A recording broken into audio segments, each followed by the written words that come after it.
L'OPEC et ses partenaires s'accordent sur une baisse de la production de pétrole de 10 millions de barils par jour. Un accord a été trouvé sur une baisse mondiale de la production de pétrole de près de 10 millions de barils par jour, BPJ, qui entrera en vigueur au 1er mai, a annoncé dimanche le ministre koweïtien du pétrole sur son compte Twitter. Les pays producteurs de pétrole du groupe OPEC+, emmenés par l'Arabie Saoudite et la Russie, tentaient depuis plusieurs jours de convaincre le Mexique de se joindre à l'effort collectif visant à réduire l'offre pétrolière mondiale de 10 millions de barils par jour. À lire aussi, toutes nos infos sur le coronavirus. Mexico avait fait savoir qu'il diminuerait sa production de seulement un quart du volume demandé par l'OPEC+. Les initiatives de l'OPEC+ visent à enrayer la chute des cours du pétrole qui dépasse 50% depuis le début de l'année, un mouvement lié à l'effondrement exceptionnel de la demande de brut après les multiples mesures de confinement prises pour tenter de freiner l'épidémie de coronavirus.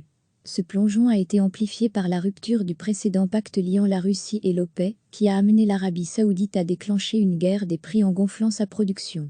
Recevez chaque matin l'essentiel de l'actualité. Un accord a été trouvé sur une baisse mondiale de la production de pétrole de près de 10 millions de barils par jour, BPJ, qui entrera en vigueur au 1er mai, a annoncé dimanche le ministre koweïtien du pétrole sur son compte Twitter. Les pays producteurs de pétrole du groupe OPEC+, emmenés par l'Arabie Saoudite et la Russie, tentaient depuis plusieurs jours de convaincre le Mexique de se joindre à l'effort collectif visant à réduire l'offre pétrolière mondiale de 10 millions de barils par jour.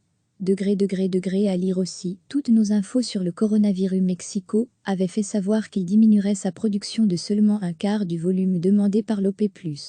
Les initiatives de l'OPEC+ visent à enrayer la chute des cours du pétrole qui dépasse 50% depuis le début de l'année, un mouvement lié à l'effondrement exceptionnel de la demande de brut après les multiples mesures de confinement prises pour tenter de freiner l'épidémie de coronavirus. Ce plongeon a été amplifié par la rupture du précédent pacte liant la Russie et l'OPEC, qui a amené l'Arabie Saoudite à déclencher une guerre des prix en gonflant sa production.